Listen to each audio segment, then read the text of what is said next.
Inuna nga ang yabang ni Tyler Lamb, naturalized import ng Thailand, at inasar pa nga si Coach Tim kada makakiscore. Pero nagsisi nga din ito pagkatapos ng laro dahil natalo nga sila ng Philippine team. At parang gusto pa nga patulong ni Tenorio itong naturalized import na si Lamb dahil inaangasan daw nga sila nito. At Justin Brownlee, injured pa lang naglalaro ngayon sa Asian Games. May chance pa ba siyang maglarong kontra Jordan team at sa mga susunod na laro nila? Yan ang topic natin sa video na to. Tara at pag-usapan na natin yan mga ka-sports. Ito nga yung second game ng Gilas ngayong Asian Games at inaasahan nga na magiging dikit ang laban dahil sa kilalang scorer at tumuno nga ni Tyler Lamb. Pareho pa nga din ang ginawang starting five ng Gilas dahil tingin nga ni Coach Tim na magiging effective nga ang mga players na yon. Dahil nga sa magandang nilaro nila sa first game nila kontra Bahrain. Naging mainit nga agad itong si Junmar sa ilalim kung saan naging matinding fisikalan ang nangyari sa pagitan nila. Siya kasi yung isang pwedeng dumepensa nga dito kay Junmar, yung nag-iisang primary center ng Thailand. Pinagpag nga lang ni Fajardo yung depensa sa kanya nito. Kailangan pa nga i-double team si Abay para lang hindi makiscore. Maganda nga ang naging unang minuto ng Thailand dahil sa sunod-sunod na pagpuntos ni Tyler Lamb. 14 points ba naman agad kasi ang nagawa niya sa opening period at nagyayabang nga ang mga Thais dahil sa mahigit 10 points na lamang nila sa first quarter. Kilalang deadly shooter nga itong si Lamb at ina-expect na nga ito ni Coach Tim. Kaya nga after nga na mag-init ng run netong Thailand, napilitan nga mag-timeout si Coach Tim para mag-adjust at palitan na magiging defender nga kay Lamb. Pagkatapos nga nung timeout mga ka-sports, ang Gilas Pilipinas naman ang gumawa ng 15-0 run sa late first quarter. Binura nga nila bigla ang kalamangan ng Thailand at napatahimik na lang nila yung nagawang run nga ng Gilas. Dahil nga doon, naging dikit ulit nung natapos na ang first quarter. Tapos parang nga kay JB, tutukan na nga yung mga tira pero sumasablay pa din niya yung mga attempts niya.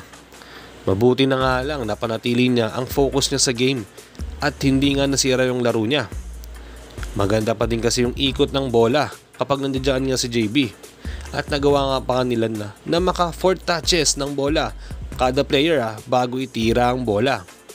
Kaya nga maganda ang naging flow ng offense at nalilito ang Thailand dahil sa dami ng option na pwede nga umiscore para nga sa Gilas. Yung tandem nga din ni CJ Perez at Scottie Thompson nga ang magandang nilaro dito sa umpisa. Kaya nga nakalamang na nga sila ng malaking punto sa second quarter. Magandang ball movement nga at depensa ang naging susi ng Gilas. Kaya nga natanggal nila ang angas nito ni Lamb at hindi nga masyadong nakiscore pagdating dito sa first half. Sa third quarter mga ka-sports, dito na lumobo dahan-dahan ang kalamangan ng Gilas dahil umabot na nga ng 20 points ang kalamangan nila. Sunod-sunod na pumapasok na kasi yung tres nila at nakukuha na nga nila ulit yung rhythm lalo na kay Brownlee. Mas okay pang ang tumitira siya outside the paint kasi doon nga siya nakaka-score. Lalong-lalo na nga sa mga mid-range. Kasi kapag tutukan, sumasablay siya. Medyo nag-relax na nga dito sa third quarter itong si Team Cone dahil na-execute nga nila na maayos ang opensa nila. Lalong-lalo na nga yung depensa. Medyo mabagal din kasi bumaba sa transition defense ang Thailand. Kaya nga lumobo ng kalamangan na nga ng Gilas dito sa third quarter. Puro fast break ba naman kasi ang ginawa ng Gilas. At yun nga ang napansin nila na isa sa mga weakness ng Thailand. Hindi sila nakakababa agad sa depensa. Sa last quarter mga ka-sports, ang Thailand naman ang gumawa ng run. Dahil sa tatlong sunod na tres para mapababa nga ng 5 points ang kalamangan ng Gilas. Biglang gumana na kasi yung opensa nila sa tulong nga ni Lish at Lamb. Nakapagyabang na nga ulit si Lamb dito sa last quarter dahil nakakahabol na nga sila sa laro. Puro stare down na naman nga ang ginagawa niya sa bench ng Gilas kada makaka-score siya at hindi nga maiwasan ng ibang players at staff.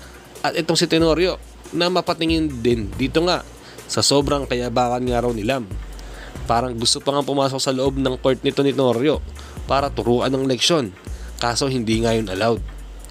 Ganun pa man, hindi na nga nagtuloy ang pag-score ng Thailand at hindi na nakahabol dahil nga may mga pangbawi nga rin ng Gilas. Dahil after nga mag-timeout ni Coach Tim ay nag-react nga agad ang mga players niya dahil nga nakagawa nga agad sila ng mga stops.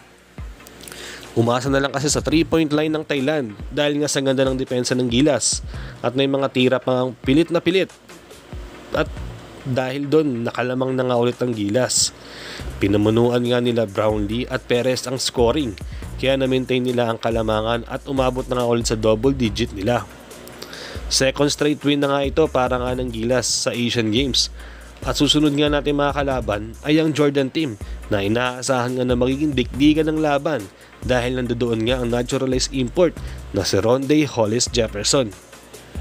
Pero yun nga mga ka-O-Sports, naglalaro pa lang injury itong si JB at kaya nga hindi nga ganun kaganda ang nilaro niya. 80-85% nga ang nasa kondisyon itong si Brownlee dahil may iniinda pala siya ayon nga kay Team Cone. Siguro kaya puro mintis din siya at mababa nga ang field goal niya sa larong ito.